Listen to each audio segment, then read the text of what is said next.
Two, three, four. I was born by the river in a little tent, and oh, just like the river I've been running ever since. It's been a long time coming, but I know a change gonna come. Oh, yes it will. It's been too hard to live it, but I'm afraid to die, 'cause who knows what's up there beyond the sky. It's been a long time coming. I know, but I know a change gonna come. Oh, yes it will. And then I go to my brother, and I say, brother, help me please. And he winds up knocking me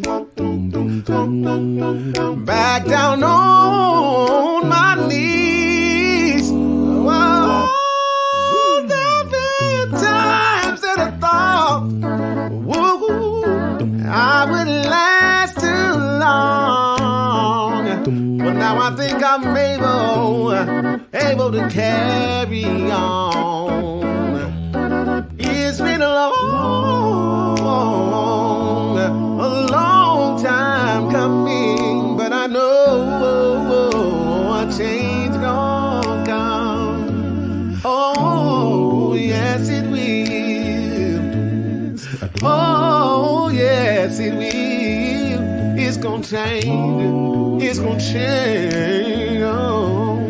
Oh, yes it will.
Popcorn World.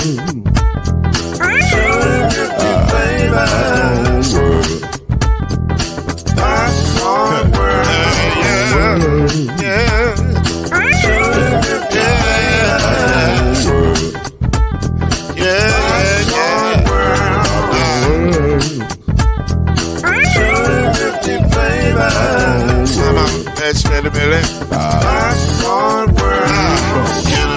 Now, yes, I can. So you can get this groove in a bag of a can. You can make it round the world when it holds in your hand. Popcorn World.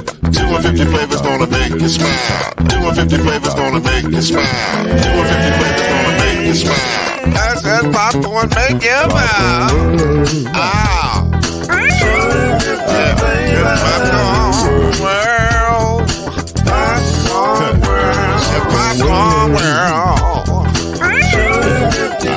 It's a popcorn world. It's a popcorn world.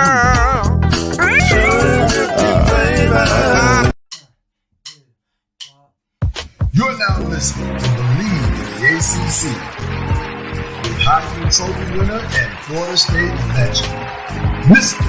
Charlie Ward, Wave 3 TV, and Fern Creek Hall of Famer, Kendrick Haskins, and Mr. Talking Noise himself, and of course, Mama Noise's name, Lloyd Smith. And now, it's time for BLEAV in the ACC.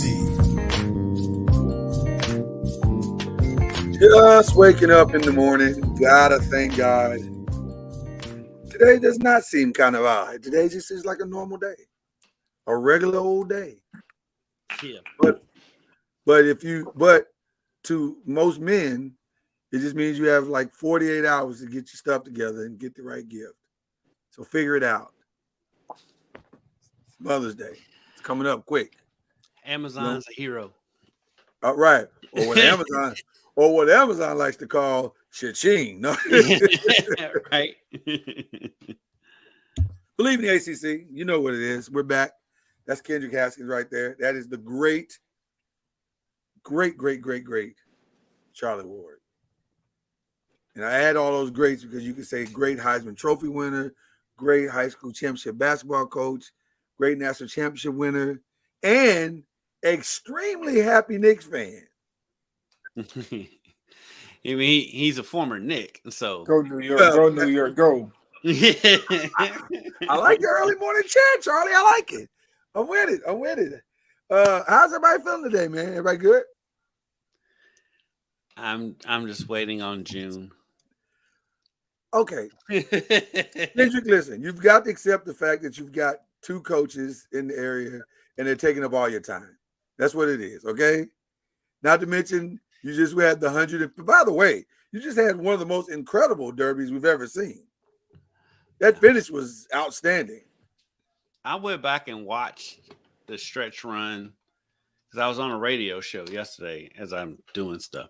Yeah. I was on a radio show in Lexington yesterday talking about the Derby. So I went back and watched the stretch run probably about 10 times before I went on there. I still don't get it. That was the most physical stretch run I've ever seen.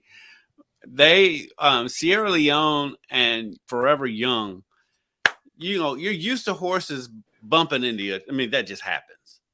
But you don't see them bump the whole stretch and stick together almost like glue. Yeah, no, yeah, weird. and still pass everybody. If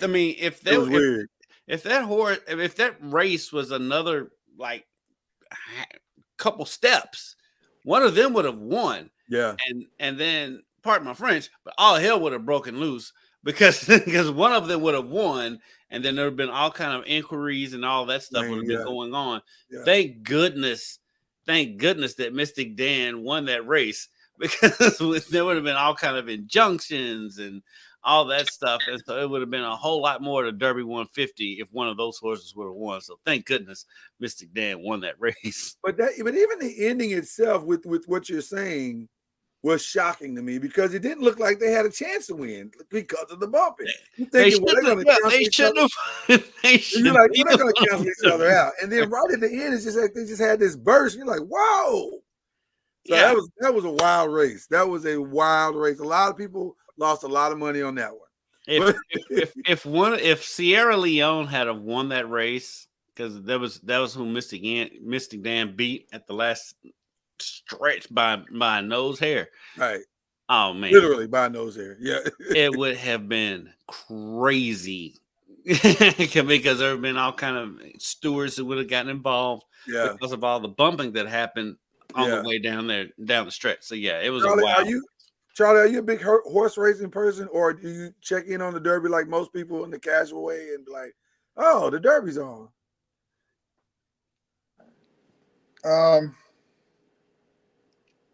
Not really, but I actually watched it. Watched it on whenever it was, Saturday. I want to say I forgot where I was Saturday. It's been such a fast-paced week. I was watching it with someone, and it was very interesting to sit there and watch the race, knowing that I didn't have any bets on the race. Right. But I think we were going for the horse that had the Knicks colors with number 17. So that's how I think it was the Fierceness. It that was the the horse that was a 3-1 favorite. Yeah. Where did he finish? 17th. And Irony. And so that's how I chose the horse. Wow. Have you been to the? I've never asked you, Charlie. Have you been to the Derby? Course, but my horse didn't win. Of course, he didn't win. He fell off at the end. He was in the mix, but he just didn't have the kick needed. Gotcha. Have you been to the Derby? No. I know the Come on. I know the FSU alumni. They have like a trip that you can go on. Yeah. So I may do that one year. Now, you have to. You have a place to stay. I was going to say, forget that. Here's what we're doing. Next year, we're all broadcasting live from the Derby. We're making that commitment right now. Well, we're going on the road next year. Well, we might be there. One of us will be running like crazy. We're gonna steal you away. You can steal away for an hour. No. We'll do it like a live lunch thing or something. That way you can eat and go back to work or whatever. We're gonna figure this out. Well, Derby week for me is, Lloyd, as you know, is insane. It is. But going back to the race itself and Fierceness, who was the favorite coming into the race, Mike Rapoli's horse. He was Todd Pletcher's. He was trained by Todd Pletcher. Mike Rapoli was the owner. He was the overwhelming favorite, right? But like if you went back, this is my brief horse analysis because but that horse never runs 2 good races in a row. In his career, he has a phenomenal race. Then he has a race that just makes you scratch your head. Well, his last race before the Derby was the Florida Derby when he won by 13.5 lengths, and he was gearing down. He would have won by more than that if he hadn't slowed down. So that was a great win. So I knew just looking at his career. Yeah, he was not going to show up in the Derby, and even though I will give him credit, he was right there. But he's a front runner, so he was right there. He was right there from the get. But once they came down the stretch, he had nothing. Right, and so if they bring him back for the Preakness, I totally expect him to win the Preakness if they bring him back. So nothing is not consistent. Right. He's consistently inconsistent. If they bring him back for the Preakness, which I haven't heard for sure if he's going to be in the Preakness. If they bring him back for that, I totally will put money on him to win the Preakness. But that horse has never run 2 good races in a row. I mean, it's crazy. Now, this was his worst finish, but it's almost like he knows I'm not supposed to run 2 races in a row. That's not. He's like, that's not what I do. He's like, he came down the stretch. He looked down the line. He's like, I can't do this. Yeah. He's like, whoa. Looks like settle down. Let's calm down here. And this is what's wild. This is what's wild, and this is why I like punching myself in the face. Okay. Just before the race, when they were walking out there. Because Kristen she's a master at looking at the horses right before the race and then placing a bet and winning. Oh, wow. Okay. I guess some of it rubbed off on me because I was like, I got a feeling about Mystic Dan. But the situation I was in, which I know I'm going to get a humble flex for. I'll have it ready. Go ahead. I was in Jack Harlow's suite. Oh, yes. And I was talking to Taylor Rooks when I first walked into Jack Harlow's suite. So I got distracted. Look, I see what just happened. I almost don't want to humble flex you for that because I'm impressed.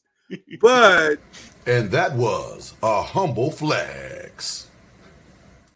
It's totally deserved. I won't even. Right. I'm just saying, like, no, I deserve it. You know what I'm saying? Okay, all right. I deserve it. But I got distracted and didn't place the bet.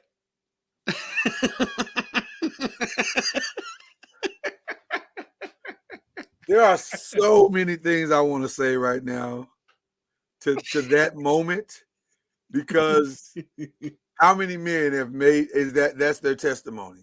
I was gonna do it, but then But that's crazy. That's a whole world. This was just crazy. I had already moved on from Taylor Rooks when I decided to make the bet. I just forgot. It was that distracting to you. It was like, wow, that was Taylor Rooks. No, it wasn't even that. The fact that she was there is not what distracted me. But wasn't it though? No, because this is the thing. She is the MC for his annual kickball tournament here every year. So I know her. So I was past that. So I came in, I walked in, I felt like a big shot. So I got there and security wouldn't let me in at first, but then Jack himself was standing right there. And he was like, no, like let Kendrick in. So I felt like so I had one of my coworkers with me, and she was like, oh wow. And then I saw Taylor Rooks. Taylor Rooks came up, gave me a big hug, and she was like, oh wow, you know her. And like I was like, big shot. Forgot everything. Yeah. Literally had my phone out. You were right. You were like, I'm in. I'm like, I'm really in. I'm really in. I'm like, I know I ain't nobody. That part's not true. You are somebody to us. I'm somebody that Jack just happened to watch when he was watching on TV when he was a kid. And your boy. That's your boy. It is my boy. I ain't gonna lie. That's your boy. There you go. So I feel like you should get a number of them flex, but I'm gonna stall you out for something later. I feel like later it's gonna come up anyway, so that matters. My outfits are gonna come up, aren't they? No. I'm not bringing them. I want to. I'm gonna hold you. No, I want to. It's the promo guy. I do. It's there. It's in my head, but I'm not gonna do it because Derby is a dress-up affair, so I can't actually humble flex you for something that it kind of requires you to do. Right, so, I'm doing my job. You're doing your job, so I can't humble flex you for doing your job. So there you go.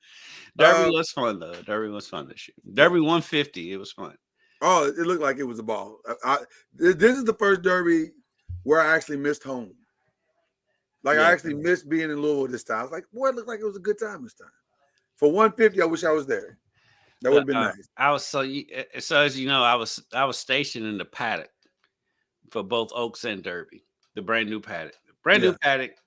Visually, it's awesome. For everybody else, it's awesome. When you're stationed there for work, chaos. Complete chaos. Well, Friday for Oaks Day, it rained all day. And it wasn't like a downpour. It was just enough to be annoying. So I'm standing there all day just getting rained on.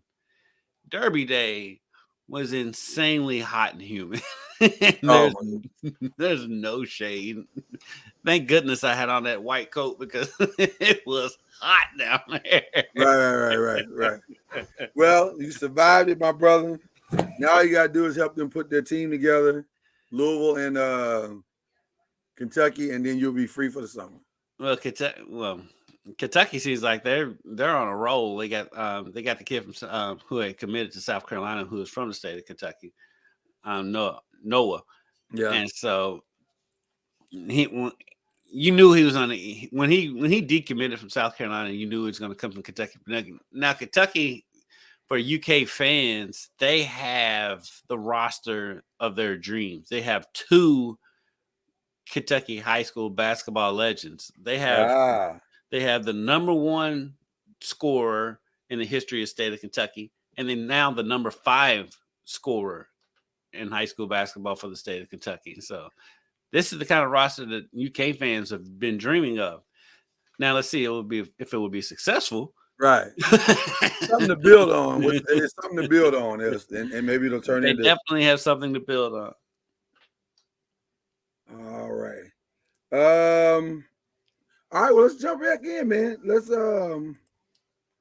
jump in here and see what's going on here with the show. We've been off for a while, as you all know. And so we've been trying to we missed a lot of things like the draft. We didn't get a chance to talk to you guys about the draft. And we didn't talk to each other about the draft. We've been all busy. So we'll open up with the draft. Which 4 quarterbacks went in the first round, which is crazy to think about.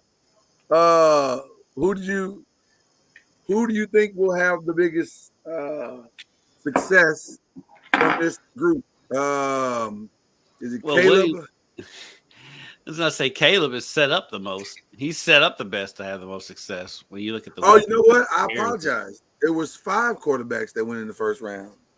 Yeah. I apologize. I want to apologize because I almost forgot. There is a 5th name that I did not put up here, and that is JJ McCarthy. Let me add him into the mix. Mr. JJ McCarthy from the Vikings, who played at the national championship Michigan Wolverines. So there you go. So now when we go through the list, sir. Jaden Daniels, Drake May, JJ McCarthy, and Michael Penix, which was the shock of the first round. Who do you think has the best and the brightest future? Well, and I agree with you. Caleb is I don't know. JJ McCarthy is set up pretty nice.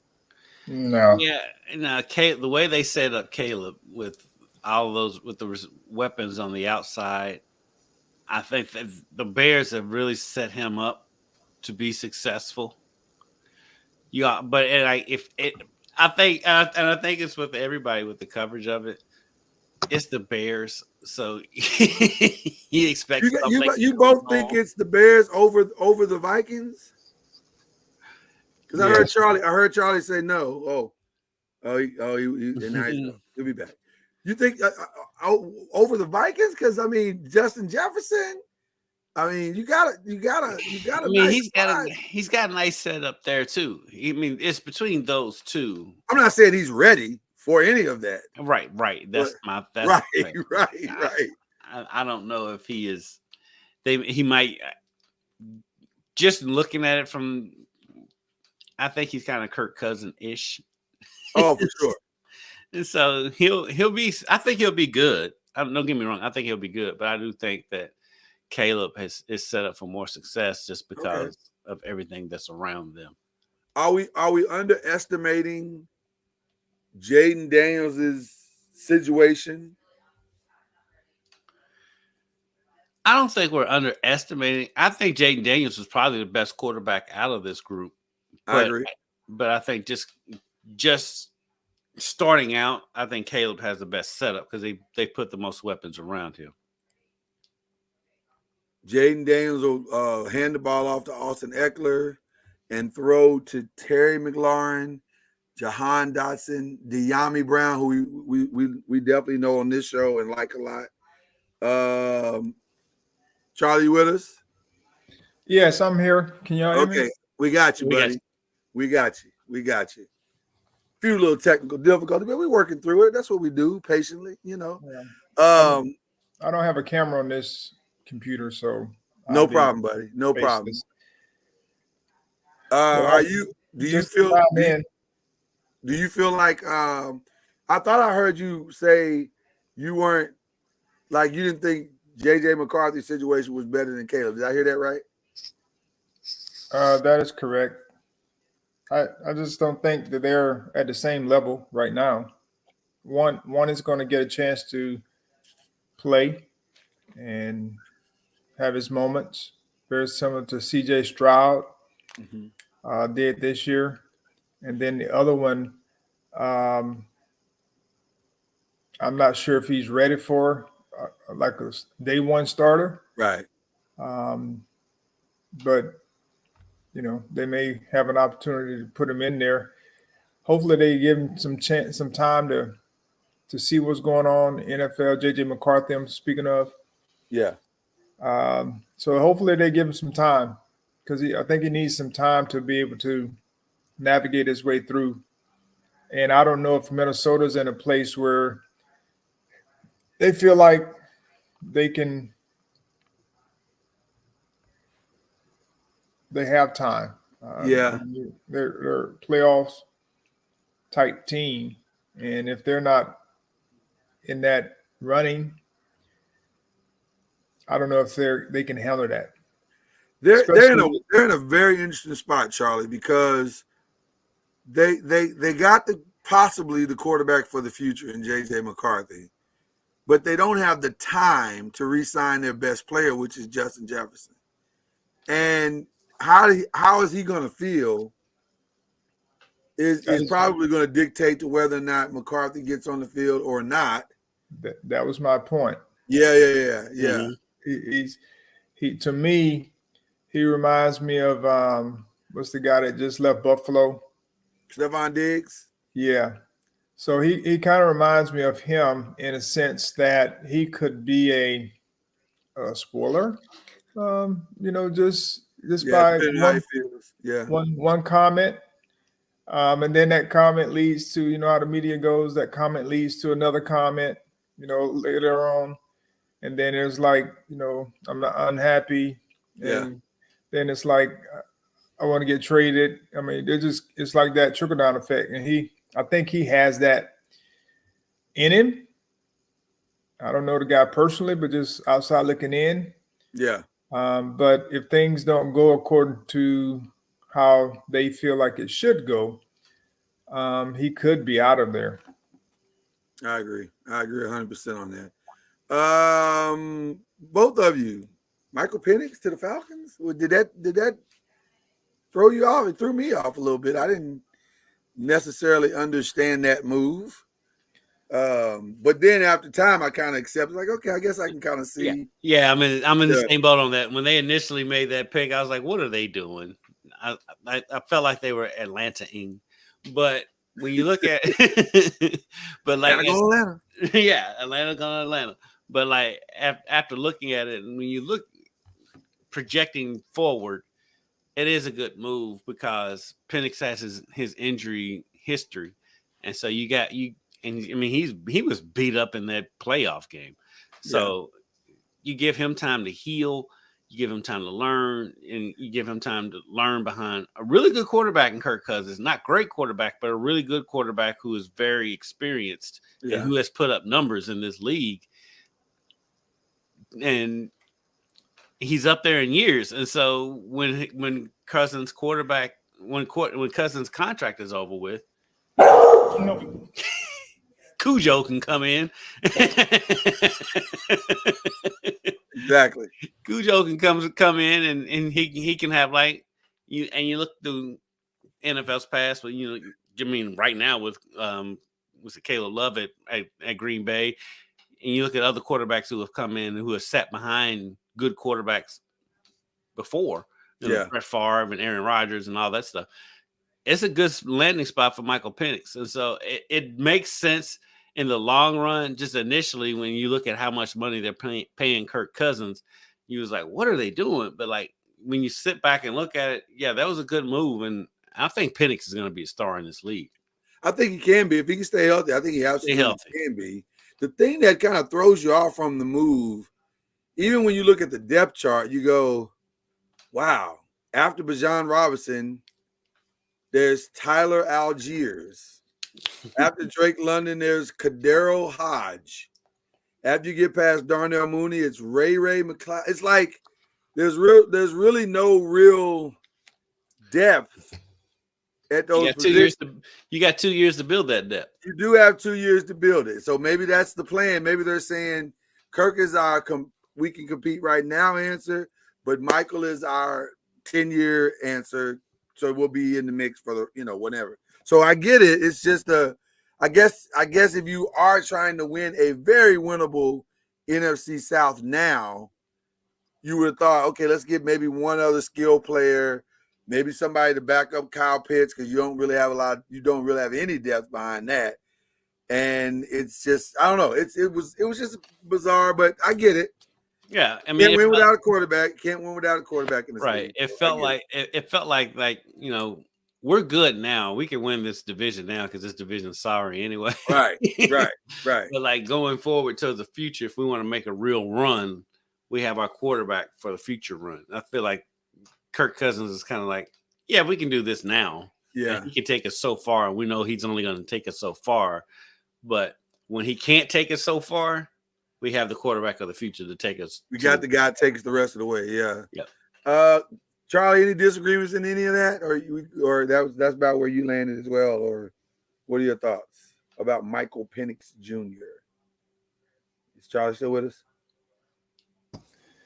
Michael Penix, I think, as you guys mentioned, I think it was a good succession plan for where they are, and especially since Kirk Cousins is coming off Achilles injury, which we see guys come back from now quicker and differently, but still, you never know. He's never been a guy to be a running type of quarterback. So, you know how he tore his ACL. His Achilles from the jump, but that's just an injury that can happen to anyone. Yeah. And he's young. So say again. And he's young, so he'll heal quicker from that. Well, he's talking about Penix or Cousins? Kirk Cousins is not young. My bad. I was thinking about yeah. So I mean, we all outside looking in, but we don't know what Atlanta was, what their plan or thoughts were. And they made a decision based on what they felt was the best for their team. And, we don't know where Kirk is at this point in his rehab, for the season. And so to be able to have a guy that potentially could be a day one starter, very similar to all the other guys, I think they felt like they may need to do that. But, I'm sure a lot of people were up in arms about him going there. And, I keep hearing these things about Kirk Cousins and his camp and all that. When it's all said and done, when you're in a professional sport, these things do happen. Like they bring people in. Yeah. And, if you're a great teammate, regardless if you're sitting the bench or you are one of the leaders, you still have to be a professional and do your job. Yeah. And, what's best for the group. And so I think he'll be willing to do that and understand. Everybody wants to play like LeBron and Tom Brady and those guys, but that's not a norm. Right. Yeah. That's what's crazy. So many people. So it feels like a lot of these owners think that everybody is Tom Brady and can play until they're almost 50. They cannot. Quarterback, but they cannot. Tom Brady's one of one. Yeah. Plus, Kirk's got 80 million reasons to just settle down. Like, it's going to be fine. It's going to be fine. Backup or starter, you're going to be fine, Kirk. It's going to be a good life. Trust me. Right. So, you're fine. What about the rest of the club, as they say? Bert, who's going to be the best first-year starter from the ACC? This is the ACC show. So, let's go through some of the names that popped up on the list.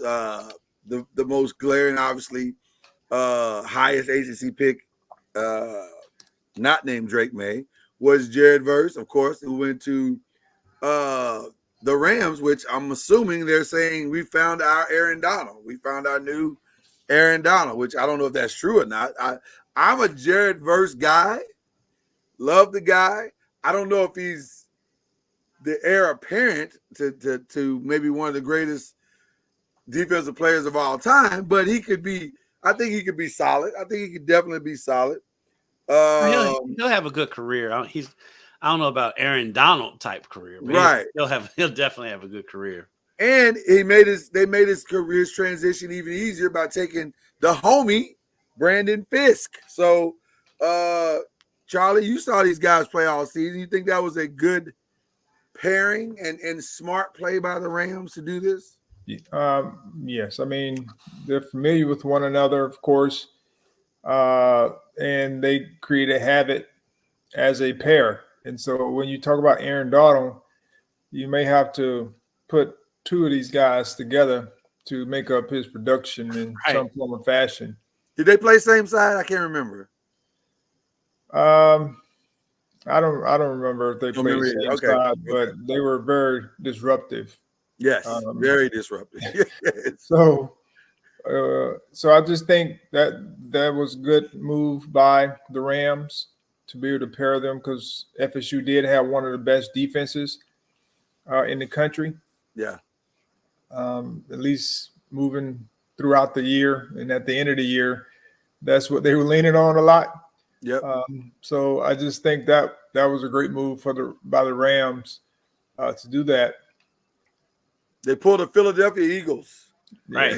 Right. That's exactly what they did. They pulled the Philadelphia Eagles. Graham Barton went to the Bucs to block for Baker Mayfield. One of the smartest linemen and most durable linemen in the draft went there.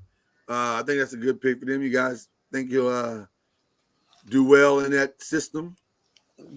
Yeah, I think he'll be fine. I don't know about Baker Mayfield's longevity there, but I think he'll be a great great addition to that offensive line, though. Yeah. I thought Nate Wiggins going to the Ravens was about as perfect a situation as he could get himself into. Just he's ideal for them. Just absolutely ideal, because they want pressure and cover. That's their whole defensive thing. Get to the ball, cover the back. Let's make some plays back there. That's what Nate Wiggins does best. So I thought his situation was perfect. Yes, that is a good situation for him. I mean, you're going to the Ravens, which is a contender. Yeah. And you get an opportunity to, potentially play or find your way on the field in some form or fashion, whether it's a corner, nickel corner, whatever the case may be. You just want to be in the mix. But I think that was a great situation for both of them, him and the Ravens. Yeah. Yeah, if you get drafted to the Ravens organization, for one, it says a lot about yourself, because they don't make bad draft picks. They don't. They don't. And two, I mean, I think he's in a great situation, like you said. It's a great organization, and they're an organization that focuses on both sides of the ball. Yeah. And so, yeah, he's in a great situation there. What about the steals of the draft from the ACC? Who do you think were like great steals? And I got a ton of names. The one that obviously jumps off the page was Keon Coleman, because I thought that's not a bad replacement for Stephon Diggs. And but it's not. He came out the gate with maybe the greatest press conference I think I've ever heard. He has been great since.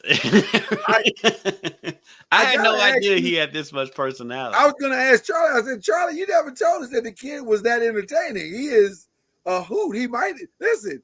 If he stays on this trajectory, he could be the next Charles Barkley. He's hilarious. Yes, I mean, he's from Louisiana, as you can tell with his accent. But his thought process, and that's kind of who he is. If you talk to teammates and coaches, that's kind of his personality anyway. So now he's just being in the limelight. Yeah. Sharing it. So he's easy to love. Yes. We just need him to love. We just need him to catch more passes, and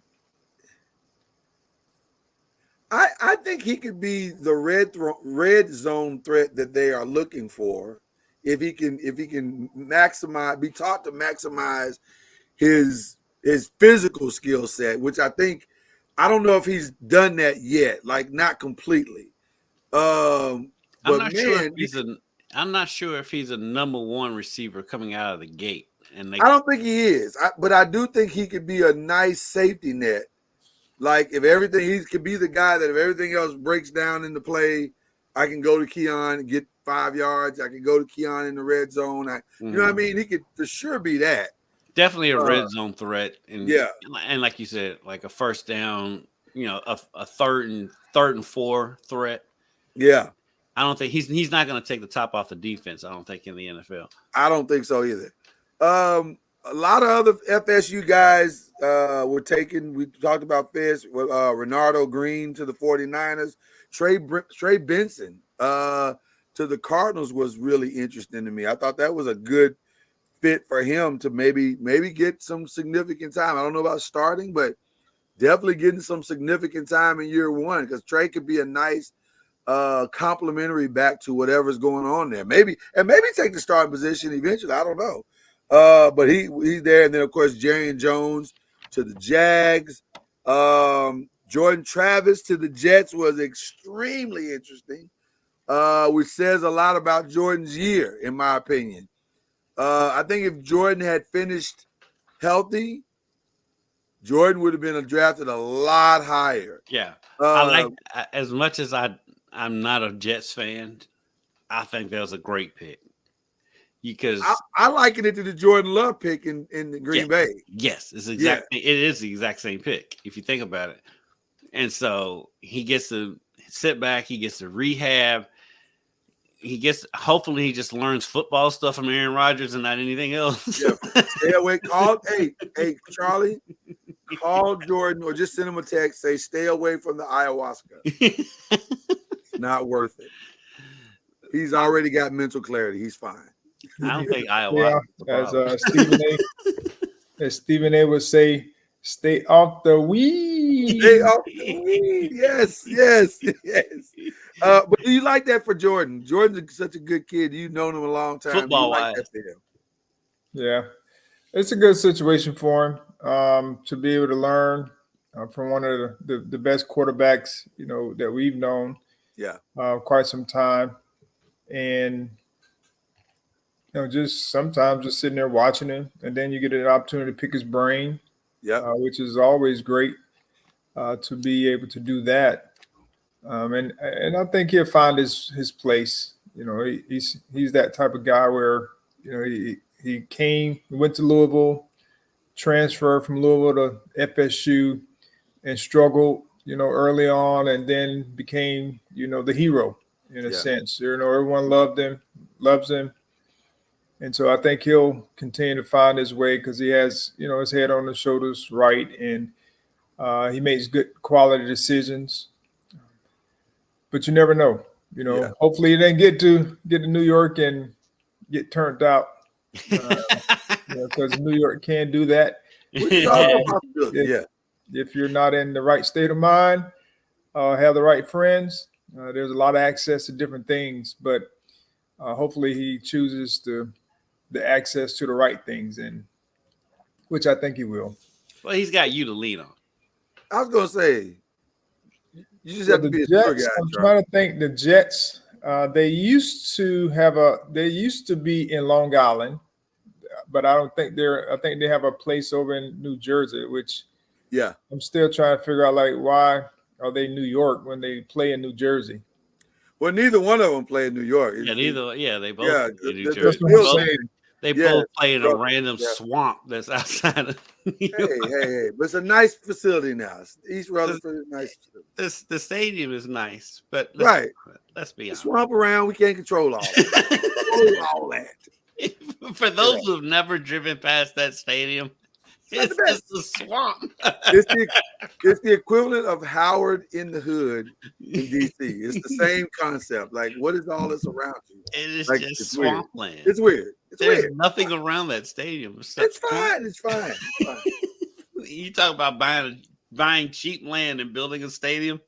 That's what they did. The bridge is not that far away. Just drive over the bridge, get your pizza. It's fine. It's fine. Some other names that landed in some interesting spots that are near and dear to our heart. Isaac Guerrero landing with the 49ers, I thought was very interesting because it speaks to the weirdness that is kind of going on in the 49ers right now. Like, it feels like they're ready for a divorce in some aspects. Like, they're publicly saying the right thing because they're trying to save face, but it feels like maybe Debo Samuels and Brandon Ayuk. Yeah, doesn't feel like they're going to be there much longer. They took a lot of skilled players in this draft. A lot of skilled players. I don't think Brandon. I wouldn't be surprised if Brandon Ayuk is not there in San Francisco on opening day. I'm wondering, was this a move to save money, kind of hitting the reset button on those guys because they just don't want to pay those guys, which I don't love, but I understand. Like, from a business perspective, I understand. Yeah, they weren't going to be able to keep all of those weapons financially. That's impossible in today's NFL. I mean, the way they are built, that's impossible. but for Isaac Orlando, I think that is a good landing spot for him because he'll be behind Christian McCaffrey. Isaac Orlando was basically the backup running back at U of L before Jawar Jordan got hurt, and then he gets drafted ahead of Jawar Jordan.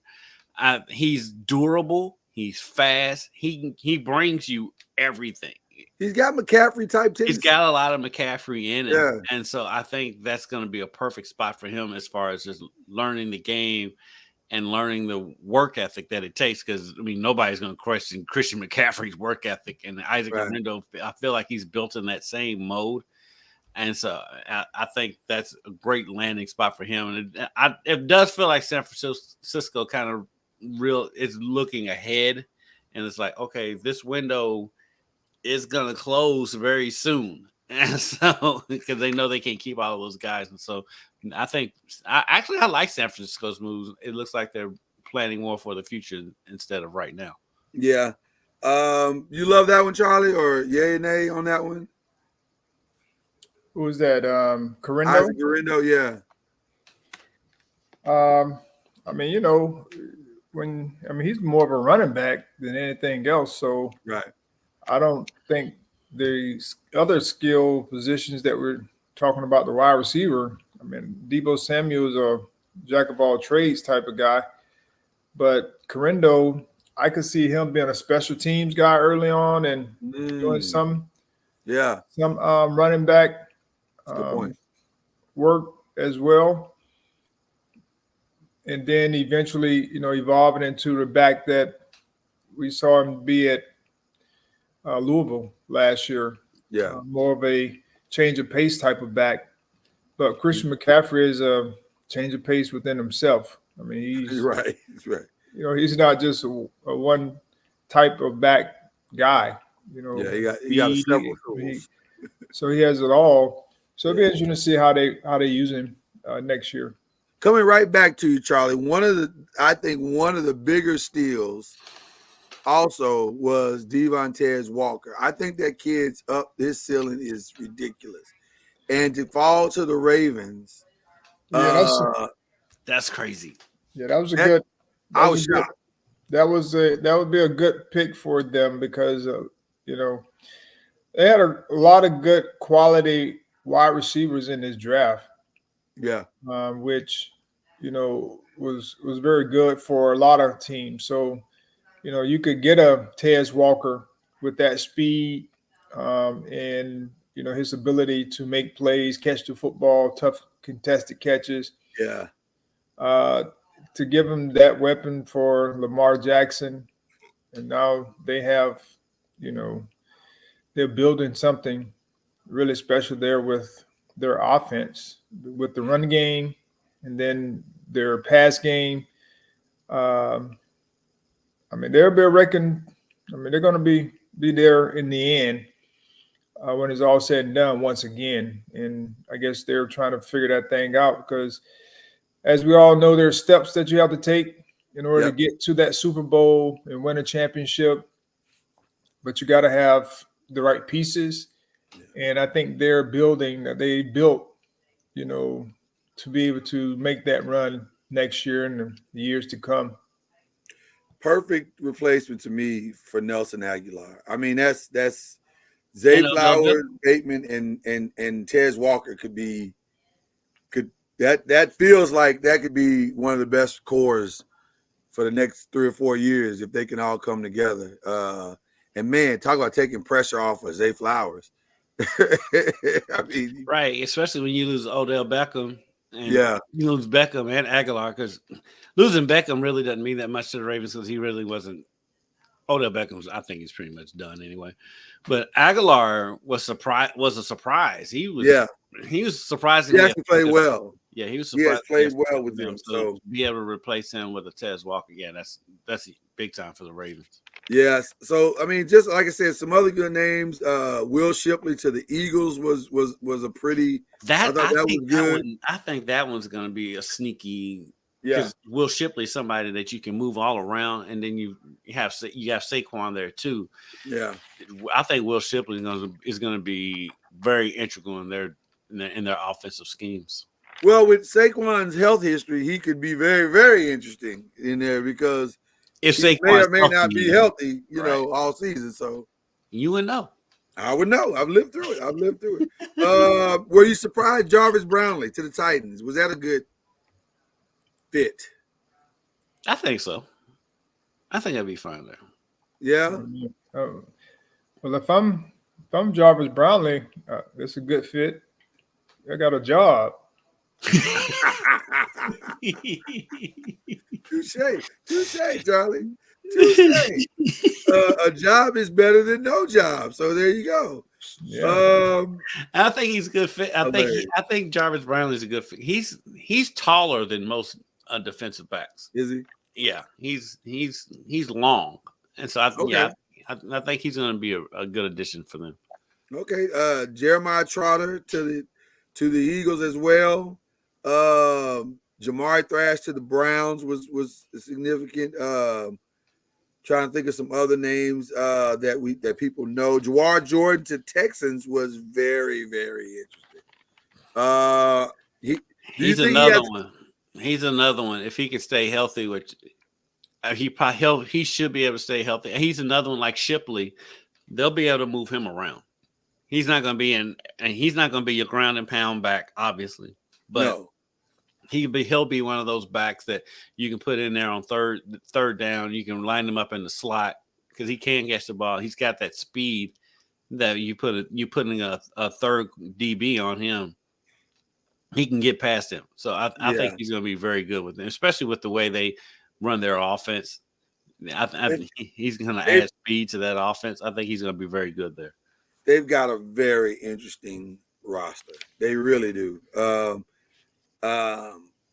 If he can come and just be himself consistently, he definitely has a chance to move up the depth chart in year one. And then it'll be interesting to see what happens with him after that. Any other names that jump off the page to you guys or names I'm missing? I've got a ton of names here, but those are the ones that kind of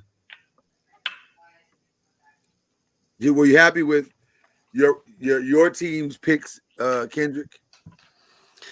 Well, they did get that DB out of Wake Forest. So I do like him. Yes.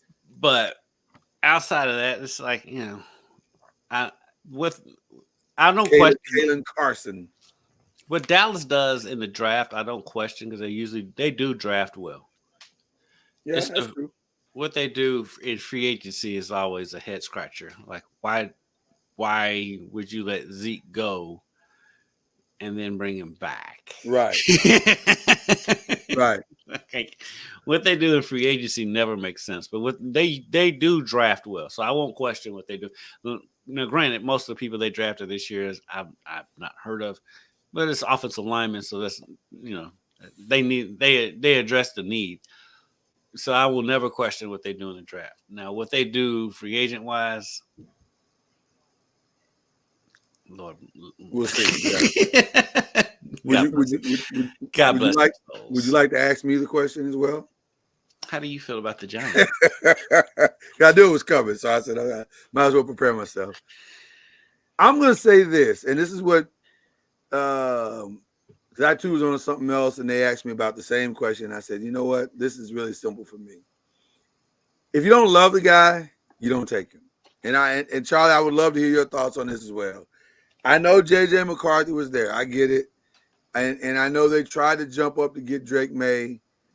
The Patriots, to their credit, were like, no, we need a quarterback too. So I get it. I understand that. But I also am very content with not taking a player that you don't love. If you don't love him, if you don't think the guy can fit, if you don't think he's a good for what you do, then don't just take somebody just to satisfy the fans or whatever. Just, and the talk is still that they're not sold on Daniel because they keep the talk that's coming out of New York right now is that Drew Lock has a legitimate chance to start. And so sometimes systems turn quote unquote duds into darlings. And so maybe Drew Lock is better than we think he is. I don't know. But the fact that they're thinking about quarterback so strongly makes me happy. So maybe finally moving in the right direction. I want to Daddy Dimes. I know you do, because you're that's the hater in you. It is. Makes my life easier. Well, it's nice only having to worry about the Eagles. I do love Malik Neighbors. I absolutely I think that kid's special. I don't want to deal with him for the next few years, but right. But Charlie, you agree or disagree? I mean, I just don't think you should take somebody you don't really want. I'm not sure who you're referring to, but my Neighbors is a good player. No, Jake. They didn't. They were the rumors are they were trying to get Drake May. Patriots didn't want to deal at all, and so they were like, "No, we're not," because they offered quite a bit, and so did Minnesota. From what I'm hearing, they both offered Minnesota offered like 3 first-round picks for him. And I think we offered like a couple of first and some other picks or whatever. And they said no to everybody. So the only guys left were Drake May and Michael Penix, which we decided we didn't want either one of them. Which is a head scratcher. I mean, like I said, I think Daniel Jones' time with the Giants is, beautiful on a short leash. Yeah, but Gettleman was in love with him. So again, Dave Gettleman saw him and when he fell in love. They can go be together. In whatever remote island they'd like to travel to. Whatever, it's fine. But I just think this year Daniel Jones would probably have a very good year. That's just my personal opinion. I thought that too. That's what scares me, Charlie. And that's normally the way things work when people are against you and you're either on your last leg of your contract. You normally have a productive year because you may have changed some things. You got a little bit more better focus. And so, I mean, he could have a productive year. And, then that gets people like Lord all hot and bothered because now they're gonna look to offer him a extension or potentially offer him an extension if he plays well, and then there's going to be this mixed feelings between the fan base and everybody because they gave him an extension, but they still should probably go and draft a quarterback next year, which that could be a possibility instead of, they just prolonged it a year. Well, we have our eyes on a couple of guys for sure. I mean, if I'm being completely honest, I do like what the Giants are doing offensively. Yeah, I think they're going to make a big step this year. I think Daniel Jones is the kind of quarterback that can get them to the playoffs at least. Well, he's proven that. Yeah. I mean, he's proven that. And they put weapons around him. I don't think he's like a great quarterback, but I think he's a good enough quarterback to get you to where you need to go if you got the right weapons around him. And I think they've done a good job of putting weapons around him to where they can be successful. Now, I do think he's going to be the type of quarterback that he can get you so far. and it's going to be like, well, he got us there when his contract comes up. And I can see him putting you in the same predicament as Dak Prescott is with the Cowboys, to be honest. Yeah. He's good enough to get you so far, but can he really get you over that hump? And is he going to be worth the money it's going to take? And he's not worth the money. I can see I can answer that right now. But we need to move on. But at least you're not paying him and not over a barrel like Dallas is with. That is also true. All right, let's pivot real quick. The NBA playoffs, guys, have been fantastic, great. I mean, nothing short of great right now. We mentioned it earlier. Charlie's New York Knicks are. I don't know how they're doing this, other than to say Jalen Brunson is him. He is putting on a show for the ages right now. Can we ask Charlie? Charlie, is this sustainable with them only playing like 7 players? Not at all. But go ahead, Charlie. Yeah, that's a concern for sure. When you're playing guys heavy minutes, I mean, you start to have these little injuries like they're starting to get. Yeah. Ananobi's last night was definitely a fatigue injury. Yes, a hamstring type deal. Tweaks here. But those are Thibodeau teams, though. That's what usually happens with Thibodeau teams. Right. Because he drives them so hard on both sides of the court. And it's like, after a while, the body goes, I've done all I can do. Yeah. So, I mean, playing out of his mind. Yeah. It's, I don't know if it's sustainable, but, I mean, they're 2-0. And, I mean, guys are falling down, but I just still think, you should play some more guys. Just a few minutes here and there. I mean, what's his name is out now indefinitely. I mean, he's out. Anunoby, yeah. No, not Anunoby, but somebody else is out. Yeah, the center Mitchell. Oh yeah, he's out. He's out. That's right. He is out. Mitchell wow. is out. And Precious has given them good minutes. Hopefully, they realize that Precious can give them good minutes. There's no choice now. Well, right. He's going to have to give them good minutes now. So that's what I mean by there's Tibbs. You never know.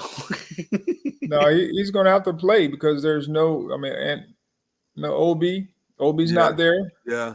And Mitchell is not there, so they're going to have to play Princess now. And I'm still trying to figure out like why Sims doesn't play, a few minutes. I mean, he's a young, strong, athletic, throw lobs, defensively. I mean, he can protect the rim. So I mean, he doesn't have to play heavy minutes, but he can get in there for a few minutes to give him something. Yeah. Right. And Deuce McBride would definitely, probably need to play a little bit more.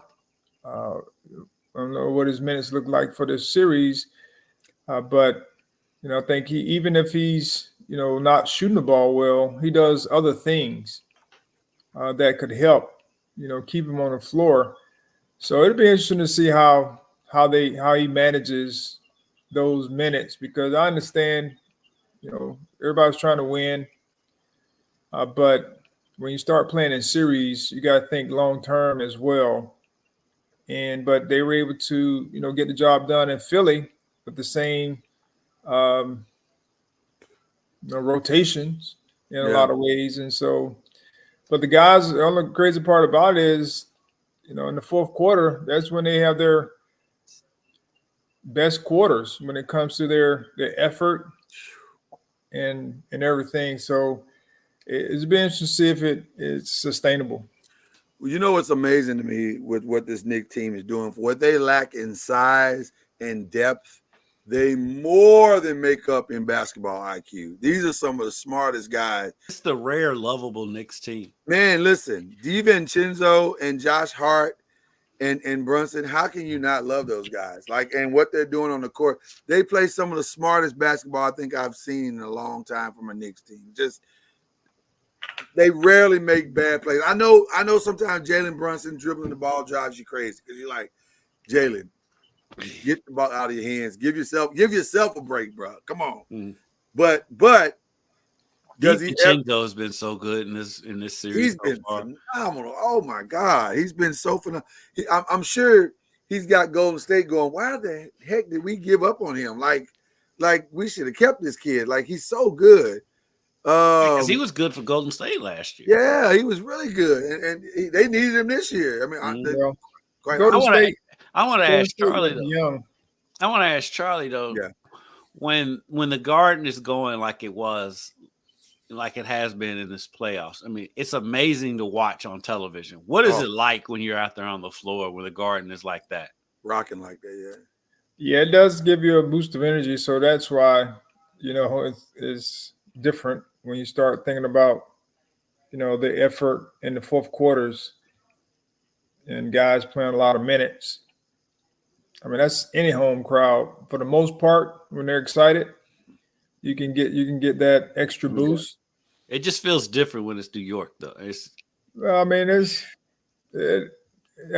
different in the sense that it's New York, but any crowd. I mean, any crowd. I mean, even that. Let's say here, Florida State, or any school that has a fan base that is that provides great energy. I was going to say, Charlie, you've been blessed to play in front of two of the greatest home court advantage or home field advantages in the history of sports. So, I mean, I played at other stadiums and arenas as well, and they have the same energy. Is what I was just going to ask you. What is it like? Like Florida? Yeah. The Swamp. Yeah. Clemson, as well. And so there are a lot of places that are very similar, and they provide that type of energy, to the team. Wow. And, your goal as an opponent is to quiet that team, that stadium. But when you're at home, you want to galvanize them by making plays and giving them hope, just like the Knicks have been doing. They were down double digits at half. And then they kept fighting back. And they were able to, take a 8-point lead going into the fourth. Mm-hmm. And so it's just, that's what gives them hope, so that turnaround was big. Going into the fourth quarter, which was huge for them down the stretch. So it'll be interesting to see if they can handle not having that extra energy, legs feeling a little wobbly, tired, and are they able to overcome that? I don't know if Jalen Brunson is healthy. I'm sure he will play, but I'll be asking, if he's not not going to be 100, but if he's not close to where he can play without medicine, then I would sit him and get rehabbing and get him prepared for game 4. Because, those extra days, because that'd be 2 extra days that you can get him to a point where he's close to, being like he's been these last few games. But of course, that means you feel like you're giving up on a game or giving a game when you feel like you may be able to go up 3-0. I just don't know if they'll be, because Indiana plays differently at home, like most teams. And so game 3 to me, I don't think will be a turnaround game either way, because they're going to play differently at home. And they've had opportunities to win in New York. They just haven't been able to capitalize late.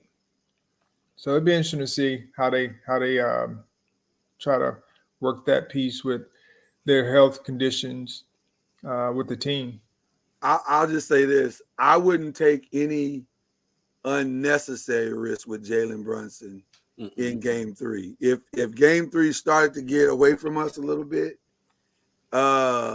we're down 10 going into the third or into the fourth or whatever, or down 15 or whatever it is. Especially with OG being out. Yeah. Yeah, I'm sitting him. I'm like they got us on this one. Because there's no reason.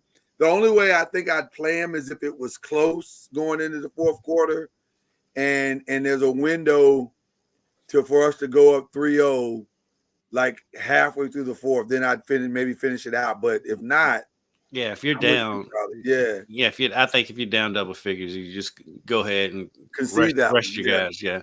Charlie, I want to ask you, as a competitor, especially at the highest level like you were, do you like winning at home when you got all the crowd and you got the adulation behind you, or did you like quieting the crowd when you were on the road? Because I feel like, as a person like me, I think I would like being on the road and shutting the crowd up more. But as a competitor, for you personally, did you like winning and having all the crowd behind you and having all the adulation, or shutting a crowd up when you were on the road? Well, I like both. I mean, if you had a choice, I mean, I like both because they both kind of give you satisfaction in some form or fashion, because that means you're doing well, especially at home. You know, the crowd's going to give you that energy you need to overcome or push you a little bit further. And then on the road, you know, I just enjoyed making the big play, whether it's defensively or offensively, making a shot to silence the crowd. I mean, everyone likes that feeling, to be able to, you know, I didn't do no shushing to the crowd, none of that kind of stuff. But, you know, it's would if I was that good. But, you know, it's just that everyone wants that moment. Like you sit in your basement or your house and you always dream of that moment, and you've seen it, you watched it, you know, others do it. And then when you have an opportunity to do it, you know, it's something that we all would want to do. Yeah. I'll ask the final question this way. Other than the Knicks, obviously, that's a series that we're all enamored with because we have personal ties to it. But any other series got your attention that you're watching going, that could be something interesting? Thunder Mavs, Celtics Cavs. Both Western Conference series. Yeah. Well, Listen, that Timberwolves Nuggets thing is, I'm not going to say shocking, but shocking. Because I didn't know that the Timberwolves defense was that good. Like, I obviously have not seen a lot of Timberwolves games this season, other than when they play the Lakers. Feels like they turned it up twice. Yeah, it feels like they turned it up in this series. But they are the number one defensive team. Yeah. But I wasn't even aware of that. Yeah, but it felt like they took it to a whole other level, especially in game 2. That's the playoffs. Right. Playoffs, the intensity goes up another level.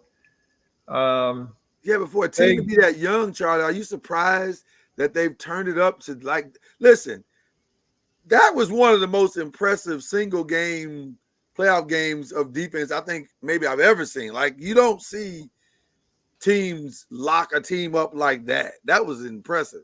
But they did it in the first series.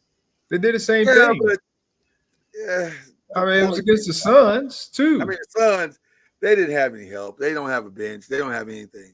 What? They got KD. They got old KD. I just say, I feel like, though, and I think it's probably because it may be because I watched more of game 2 than I've watched most of their games. Game 2 against the Nuggets. Yeah. But the intensity that they bring on defense, it's amazing. I mean, Jamal Murray, I mean, he's a good dude, a nice guy. when you get that dude to the point where he's just throwing stuff on the court. He had a temporary breakdown in that game. He's like, what is going on? They are attacking you mentally and physically. Listen, nothing was more glowing than that trap on the left side of the court. I think it was the second, third quarter, and they trapped him and didn't foul it. They just stood there like, you're not going anywhere. You're done dribbling.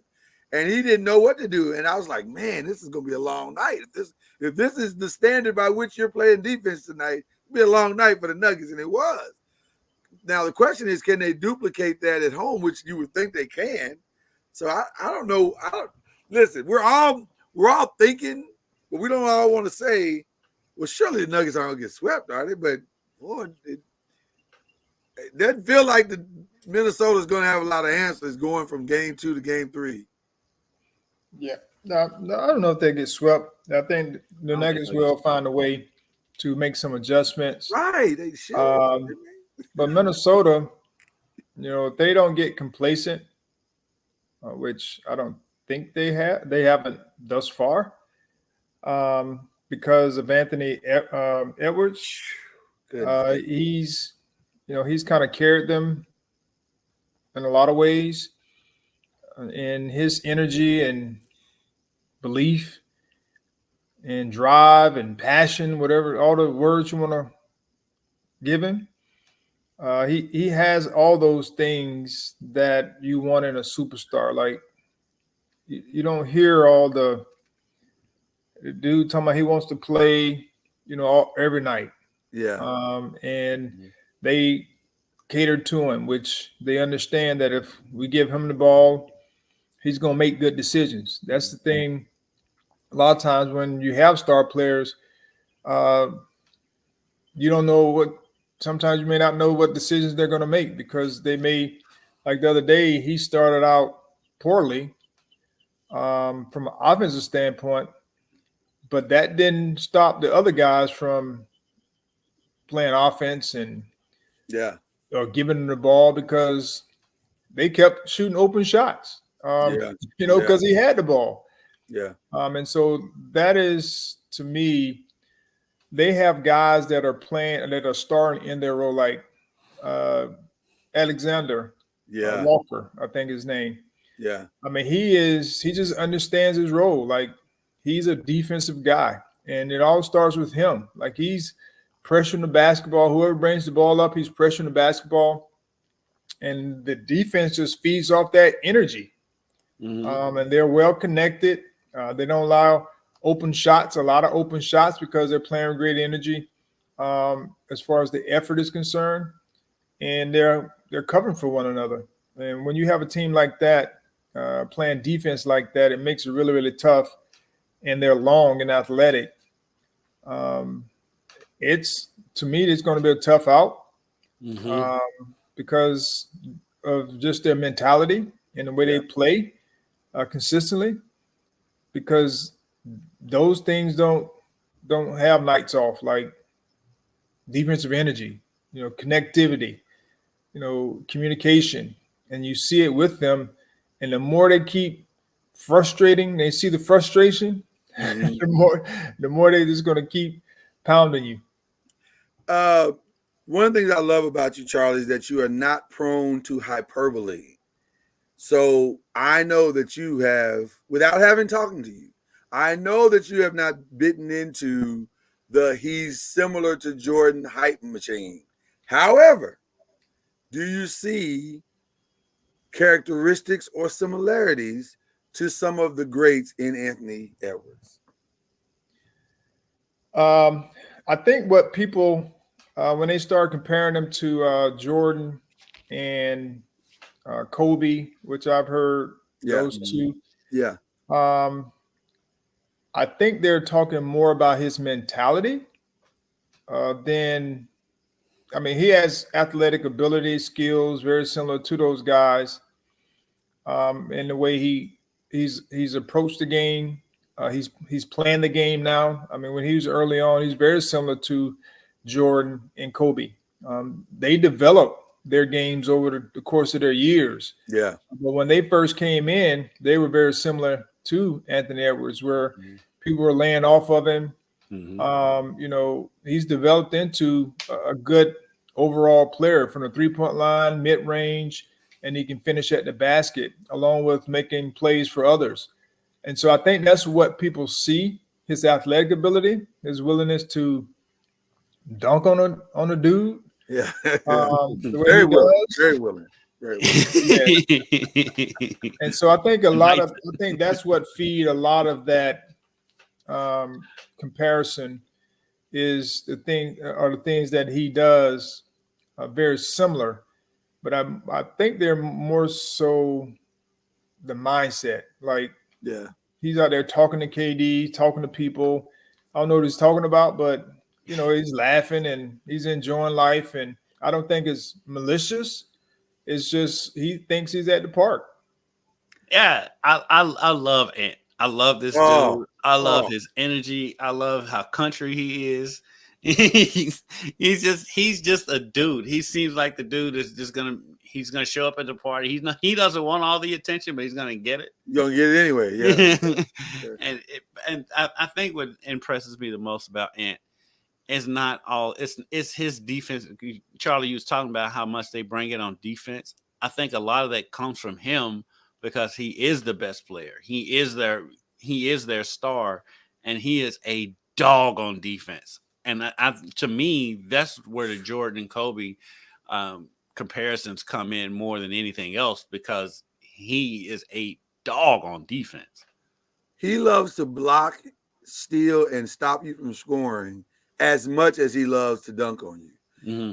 But I think the thing that impresses me most about him now, from year one to year two, is his ability to understand pace of the game. Like, he understands when he needs much better. And as you would hope that a 22-year-old developing superstar would understand when to attack, when to kind of lay back, when to get, take your moments of rest, all those different things that play off as you develop in your career. He's starting to figure that out at 22, which is kind of scary, because if he's getting that, figured it out at 22, what is this guy going to be like at 25? Like, he'll beat Jordan or Kobe. He'll beat that. 22 years old. 22. And he looks like a 5-year veteran, like a 5, 6, 7-year veteran. It's quite impressive. And I'm so excited about the young guys taking over the league.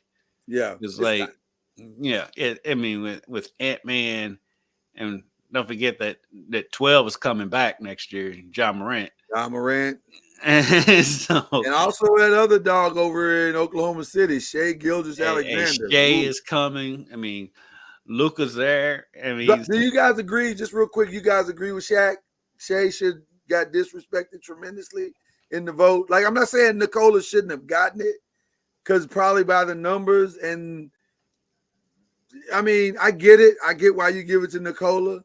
I personally would have voted for Shai, because I just think what he's done and what they've done came kind of out of nowhere. And so I think that should be rewarded. But I agree with Shaq, but I also know how the NBA works. Yeah, of course. And he does. Charlie can speak on this better than us too, but like, the NBA kind of works like that. And so I agree with Shaq. Sometimes they get MVP fatigue. This time they didn't. Right. Well, because they got MVP fatigue last year. Yeah, exactly. The way the voting for the MVP is always weird with the NBA. I'm not surprised, but like, Shai's time is coming. Charlie, you agree? Disagree? Think? Yeah.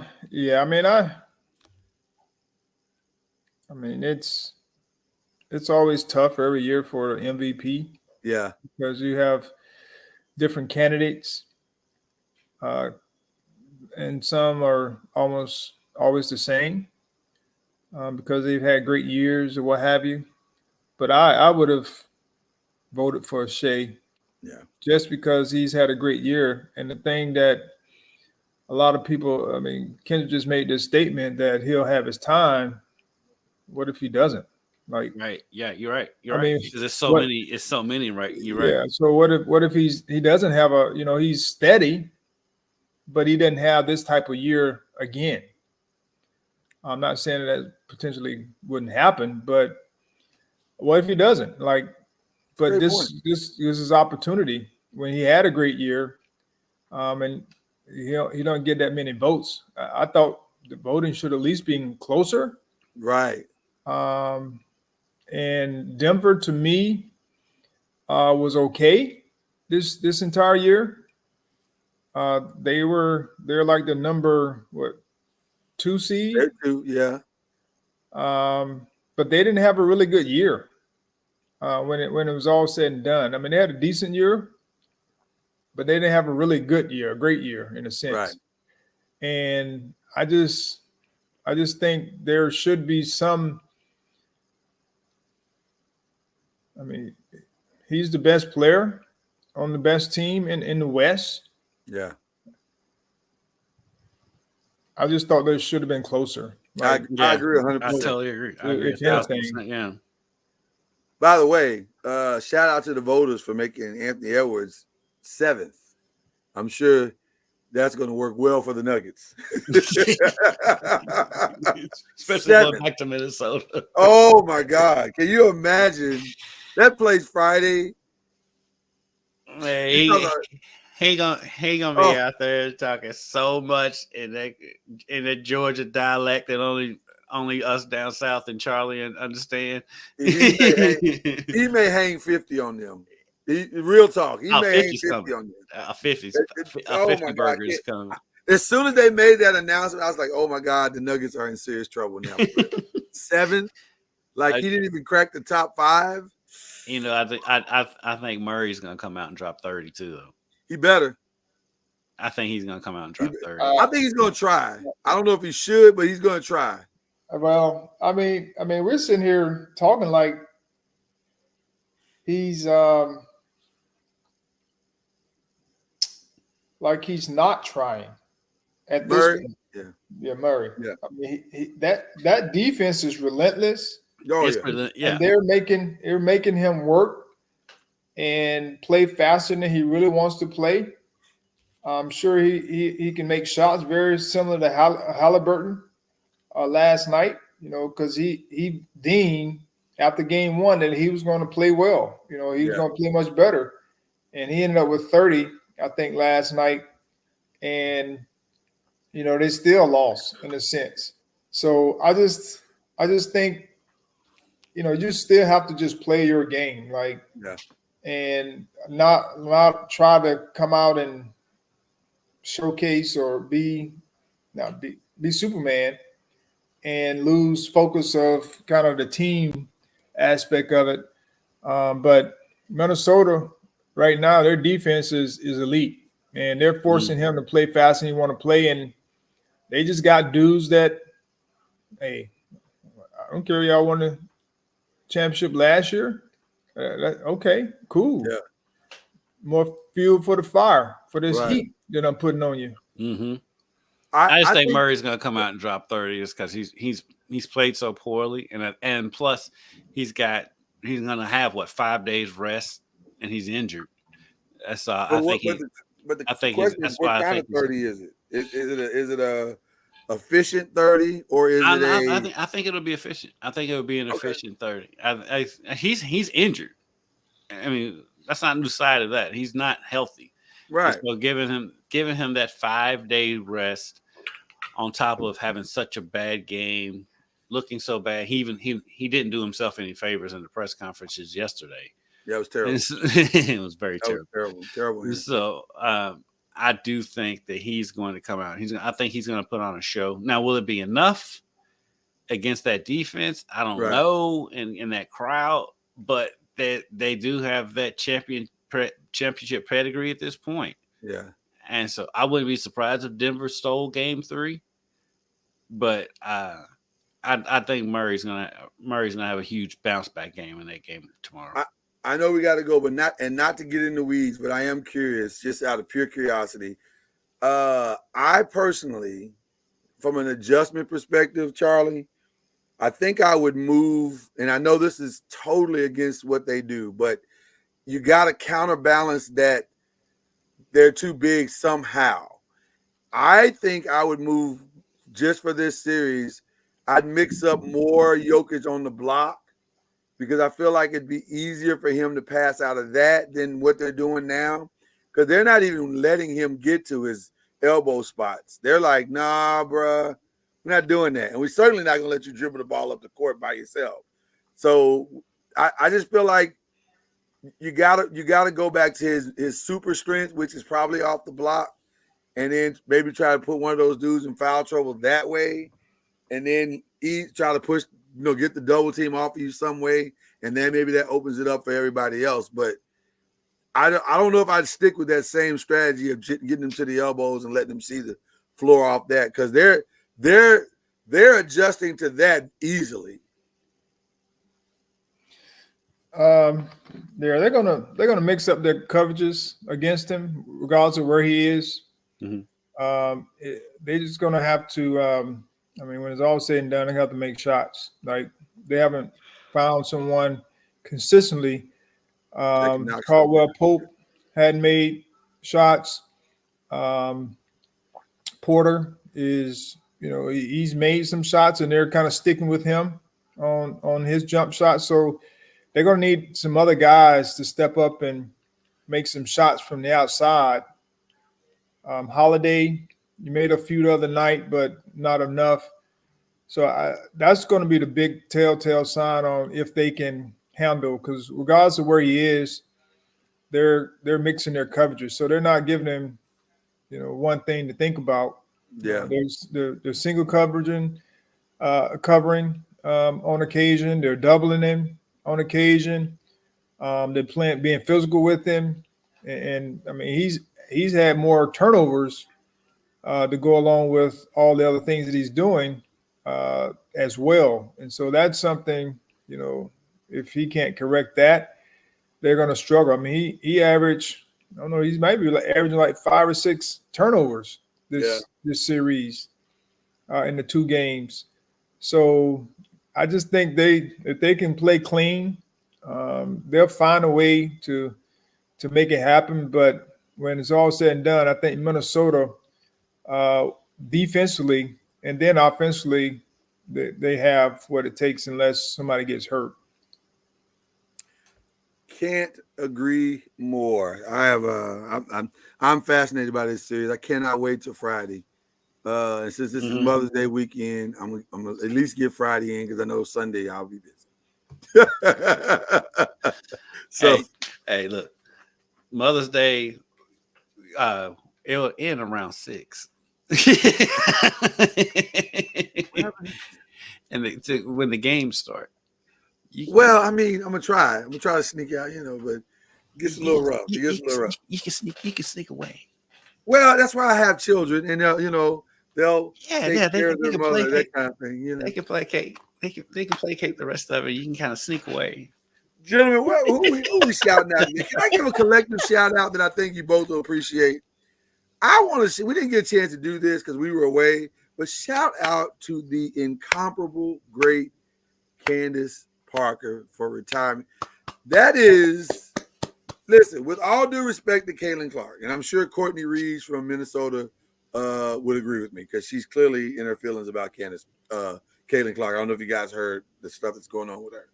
But Candace Parker, to me, is one of the greatest, if not the greatest of all time. Like, she is, her resume is unbelievable.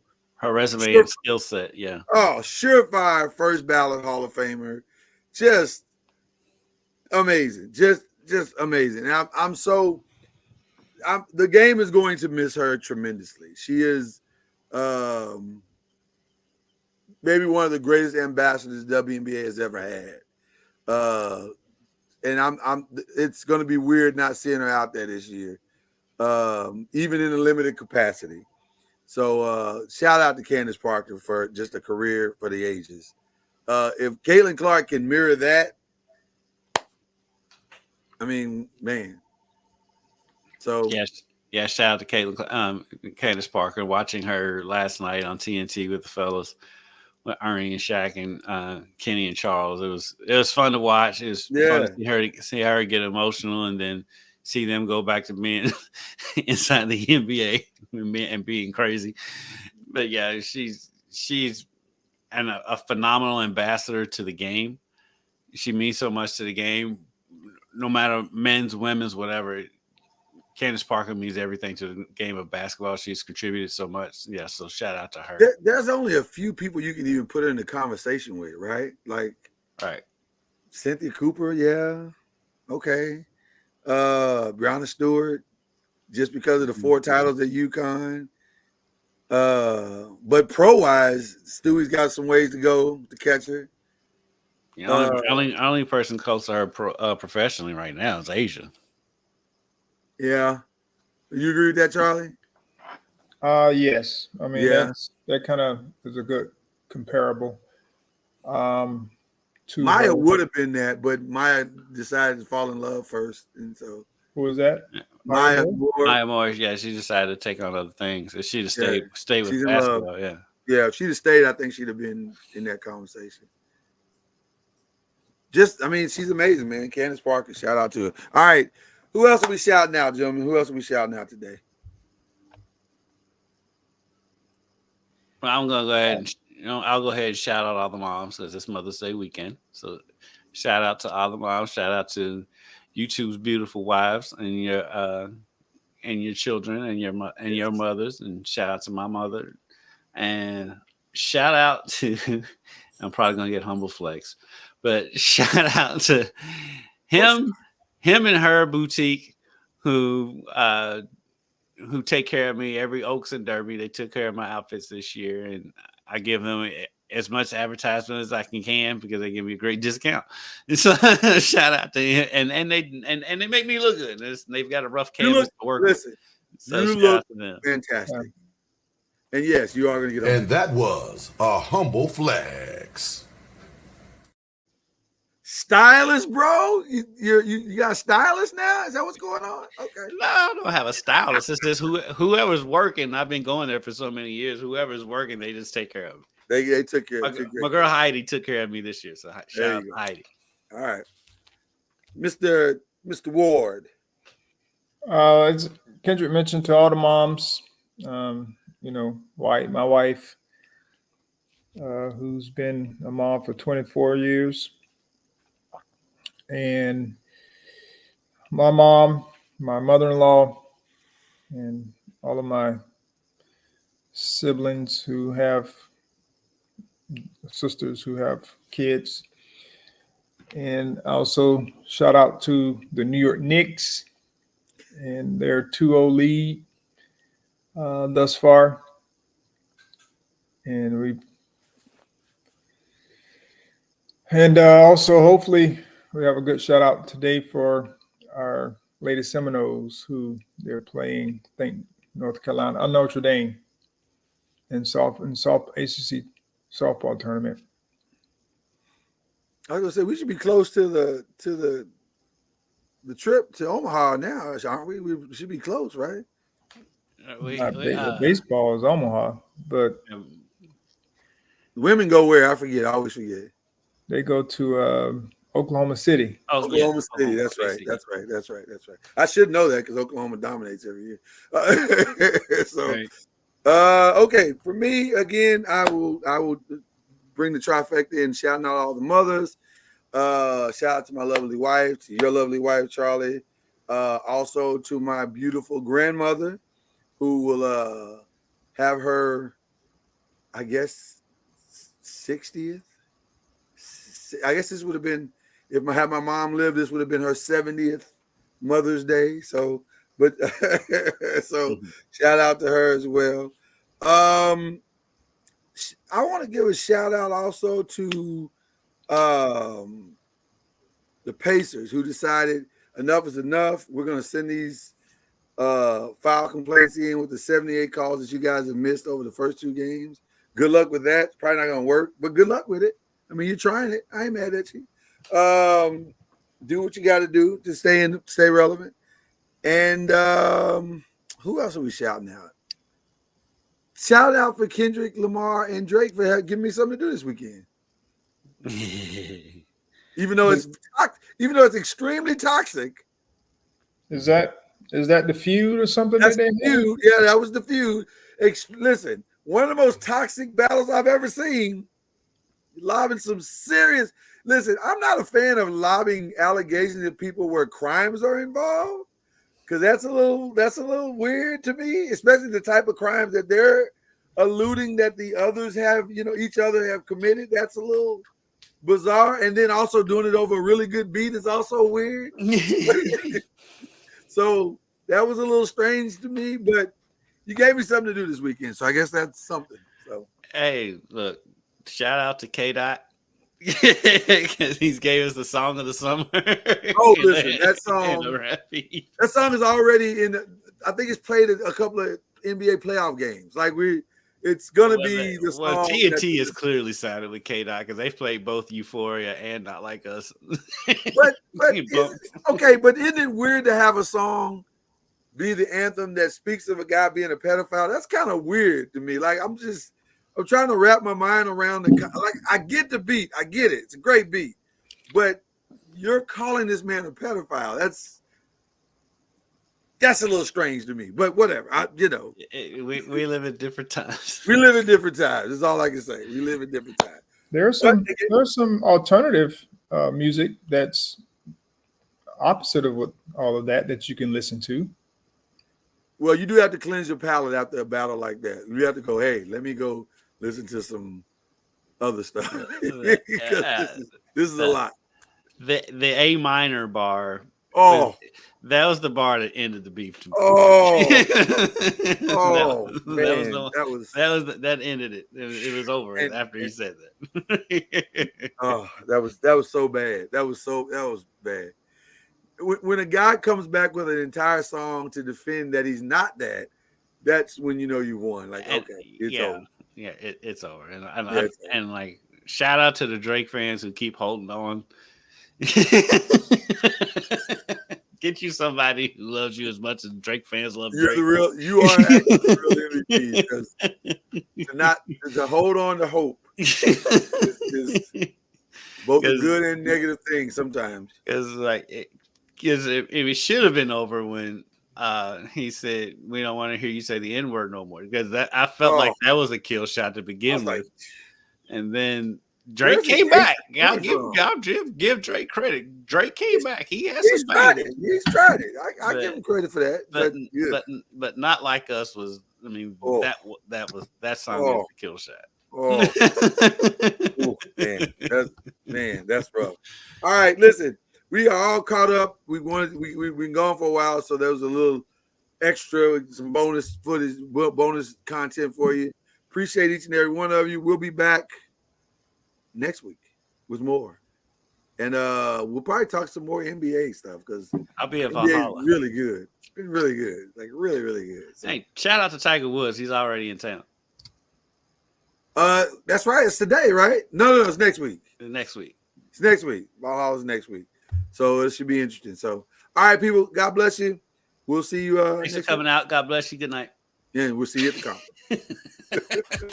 You've been listening to BLEAV in the ACC with Charlie Ward, Lloyd Spence, and Kendrick Haskins. Please like, follow, subscribe, and share from the Noisemakers page on Facebook and on YouTube. And you can also listen to us on Spotify, Apple Music, iTunes, and wherever podcasts can be heard. And join us next time on BLEAV in the ACC. All right, guys. All right, we'll check you out. Okay. All right, Coach Junior. All right, bro. See ya. All right. Man, listen. Yeah, hey, man. When he said, I agree with you. When he said it's probably a minor, I was like, oh man, you just that ended it. Just call this man and his entire team. But did you see the pictures of the sex offender? It's floating around the internet where there's a sex offender, it's like a house full of sex offenders or so. Dude, nobody is ever gonna mess with Kendrick anymore. No, yeah, he's good. Because he's a crazy person. And that's the whole thing. From the start to the end cracks me up because like when he took so long to respond to Drake's song, and these people are like, "He's taking forever." I'm like, Kendrick's been calling Drake out for a decade. I mean, I guess this time. I mean, literally on King Kunta, like, he was talking about Drake on the first. Yeah, he don't like him. He really don't like him. Like his freestyle on the BET Awards was in 2014, and he's totally calling Drake out then. Yeah, I thought Euphoria was like, okay, he's saying about as much as you can say. I hate the way the women you do. I hate all that. I mean, I hate you.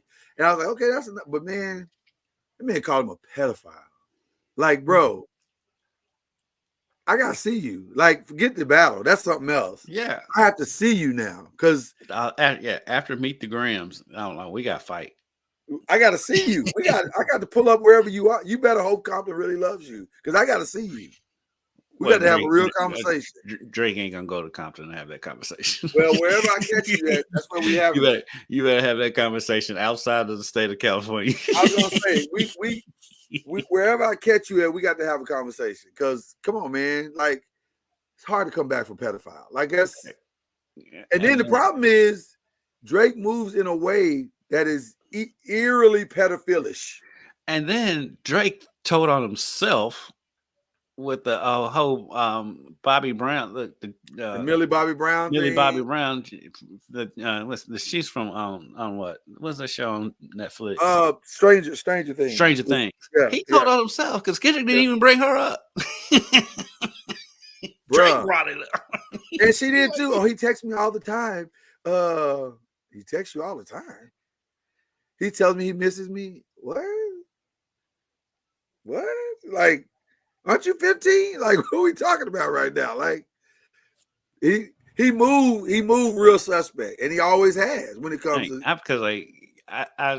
because I accept that I'm a little bit biased going into it because I am more of a Kendrick fan than a Drake fan anyway. I'm a Kendrick dude, yeah. I'm a Kendrick dude, and I've never been much of a Drake fan anyway from day one. Right, I was telling my boys, I was like, I don't know what because like Drake to me is like kind of like LeBron is for me. I know he's good, I know he's great, but it's something about both of them. It just like irks me, and I don't know what it is. Well, I can tell you exactly what it is for Drake. For me, I just don't believe he's that dude in school that always comes around and tries to act cool with everybody, but he's a tryhard. Right, he's a tryhard, and he ain't that. And LeBron's the same way. They both try hards. They try like LeBron with all his pictures of him reading books, and it's on the first page. Yeah, nigga, you ain't reading that book. Right. Drake makes me feel like he'll dap me up in front of everybody and then talk about me as I'm walking home. Mm-hmm. Like that's that dude to me. I just don't like him. I don't trust him. I'm just never. He has about 4 or 5 songs that I go, okay, I like that. I have to be honest, I like that. He's got some bangers. I'm like, the songs with Jay, the song with K-Dot. I mean, on his first album. Yeah, but there are a few things that you just can't ignore. Yeah, but as a whole, oh wow, we are still live. Okay, let's do that.